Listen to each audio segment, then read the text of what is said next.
Ukraine और Russia के बीच युद्ध चल रहा है, मगर अगर यूक्रेन को जानना हो और रशिया को जानना हो कि अगला कदम क्या उठाना है, तो उसको गोदी मीडिया देखना चाहिए, हमारे देश का गोदी मीडिया, ताकि पता चल सके कि अगला कदम क्या होने वाला है। मुझे लगता है कि पुतिन भी शायद यही कर रहे होंगे और यूक्रेन भी। आपको आज मैं गोदी मीडिया के ऐसे ऐसे हेडलाइंस पढ़ के बताऊंगा जिससे आप सर पकड़ लेंगे और अपनी हंसी भी नहीं रोक पाएंगे।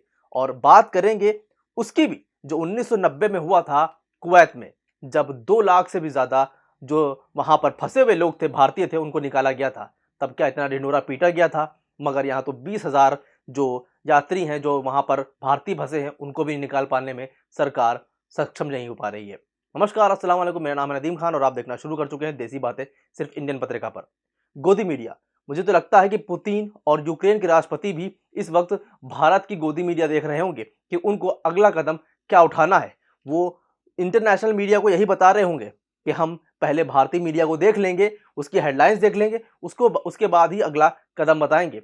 जहां रूस के जो जनता है वो पुतिन के खिलाफ उतरी है और यहाँ गोदी मीडिया पुतिन के ही गुण गाने में लगी हुई है। इसकी हेडलाइंस देखकर ऐसा लगता है कि ये क्या है। गोदी मीडिया की जो हेडलाइंस है वो मैं आपको पढ़कर सुनाने जा रहा हूं और उसकी फोटोज भी दिखा रहा हूं। देखिए, इस तस्वीर में लिखा है पुतिन का बवंडर, सबका सरेंडर। अगली हेडलाइंस देखिए, डर के आगे विन, उसके आगे पुतिन। क्या बात है, इतने सस्ते शायर हैं जिसकी कोई हद नहीं। अब अगली हेडलाइंस देखिए, अमेरिका भागा पुतिन दुनिया का दादा, धुआं धुआं यूक्रेन। ये अगली हेडलाइंस है। सोचिए, यूक्रेन जैसा देश इस वक्त जद्दोजहद कर रहा है, वहां के नागरिक भाग रहे हैं, भारतीय जो वहां के जो छात्र हैं, स्टूडेंट हैं, वो बंकर में छुपे हुए हैं और यहाँ गोदी मीडिया धुआं धुआं यूक्रेन कर रहा है।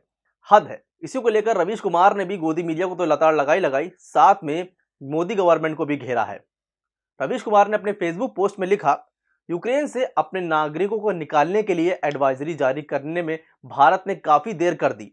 24 जनवरी को ऑस्ट्रेलिया ने, 11 फरवरी को और 11 ही फरवरी को अमेरिका ने, ब्रिटेन, जापान, नीदरलैंड, इस सब ने अपने अपने नागरिकों को 11 फरवरी तक निकाल लिया था।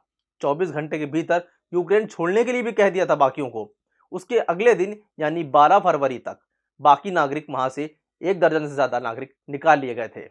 स्पष्ट शब्दों में कहा जाए तो 24 से 48 घंटे के भीतर यूक्रेन छोड़ दिया था सबने।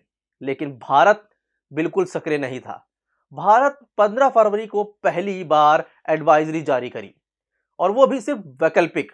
अगर आपको आना है वापस तो आ जाइए, नहीं आना है तो नहीं आइए। एक विकल्प दिया था भारत की एडवाइजरी में। इसमें लिखा गया था कि भारतीय छात्र अस्थायी तौर पर यूक्रेन छोड़ने पर विचार कर सकते हैं। सोचिए, जो जहां युद्ध के हालात हो वहां पर भी ऐसी एडवाइजरी जारी करी जा रही है कि आप विचार कर सकते हैं, आपको आना है या नहीं आना है ये आपके ऊपर है। समय रहते सब कुछ कर लेते, मगर करा क्या जाए। यहाँ चुनाव प्रचार में जो व्यस्त थे, यूपी में अपने गुणगान जो गा रहे थे, योगी सरकार की जो रणनीति थी, जो गुण थे, उनको गिराने में व्यस्त थे। यूक्रेन में युद्ध के बीच फंसे मात्र 20,000 भारतीयों को मोदी सरकार निकाल नहीं पा रही है। बामुश्किल 300-400 यात्री अभी तक ही वहां से निकल पाए हैं। मोदी सरकार को महीनों पहले से इसकी जानकारी थी। वहीं हालात इस कदर बेकाबू हो सकते हैं, लेकिन उसने इसको तत्काल उड़ान की व्यवस्था न करने के बजाय यूपी चुनाव में प्रचार करना ज्यादा जरूरी समझा। किसी भी प्रकार की राहत नहीं दी। आज हालात ये हैं कि करीब 20,000 भाई बहन हमारे वहां फंसे हुए हैं। मोदी को उनके भक्त विश्व स्तर का नेता बताते हैं कि सुप्रीम लीडर है। हेमा मालिनी बताती हैं कि पूरा विश्व मोदी जी की तरफ देख रहा है। लेकिन आज जहां 20,000 लोगों को निकालने में भी परेशानी हो रही है, ऐसे सुप्रीम लीडर का क्या फायदा।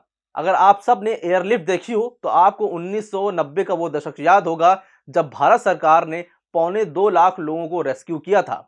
तब कोई मोदी नहीं थे, लेकिन तब भी सरकार अपनी जनता के प्रति बहुत ही ज्यादा रिस्पॉन्सिबल थी और सबसे ऊपर मानती थी। 2 अगस्त 1990 में खाड़ी युद्ध शुरू हुआ था। वहां फंसे जितने भी भारतीय थे, करीब उनकी संख्या 2.25 लाख रुपए थी। उनको सुरक्षित तत्कालीन सरकार ने निकाल लिया था। इसके लिए विदेश मंत्री इंदर कुमार गुजराल, अतिरिक्त सचिव IP खोसला बगदाद पहुंचे, जहां गुजराल ने मुलाकात की सद्दाम हुसैन से। इस मुलाकात में सद्दाम हुसैन ने गुजराल को गले लगाया था और बहुत अच्छी बातचीत हुई थी। और सभी भारतीयों को वहां से सुरक्षित निकाला गया था। आज यूक्रेन में करीब 50 फ्लाइट भी नहीं भेज पा रहे हैं और वहां पर 2.25 लाख लोगों को बिल्कुल अच्छे से निकाल लिया था उस वक्त की तत्कालीन सरकार ने। मगर आज मोदी जी को सुप्रीम लीडर बताया जा रहा है और वो सुप्रीम लीडर सिर्फ 20,000 छात्रों को निकालने में सक्षम नहीं है। क्या फायदा है ऐसे सुप्रीम लीडर का? आपको बता दें कि 13 अगस्त से 11 अक्टूबर 1990 तक चले इस रेस्क्यू ऑपरेशन में आप ये अब यकीन नहीं करेंगे कि करीब 500 उड़ानें भरी गई थी एयर इंडिया की तरफ से और उस वक्त तक एयर इंडिया भारत सरकार के हाथ में था। सारा खर्चा खुद भारत सरकार ने उठाया था, मगर यहां तो प्राइवेट कर दिया गया। 80-80, 90-90 हज़ार के टिकट बेचे जा रहे हैं।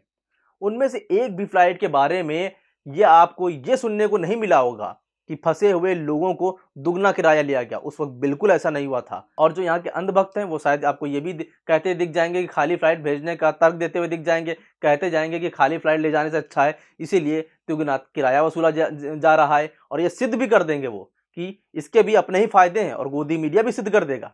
वैसे आपको बता दें कि उस वक्त फिर भारत से भेजी गई फ्लाइट में कौन जा रहा था, 500 उड़ानें कैसे भरी गई, कैसे सारा खर्चा उठाया गया। तब उस वक्त भारत के दूतावास के कर्मचारी आज यूक्रेन के जैसे अपने दफ्तर बंद करके भागे नहीं थे, वहीं थे, बल्कि तब के एम्बेसी के अधिकारी रोज वहां के लोकल बस प्रोवाइडर्स के संपर्क में रहते थे और रिफ्यूजी बसरा, बगदाद और अमान होते हुए करीब 2000 किलोमीटर पहुंचे। इस काम में करीब 80 बसें लगी थी। इसके पीछे काम करती थी इच्छा शक्ति और आज की सरकार के पास वो बिल्कुल नहीं है।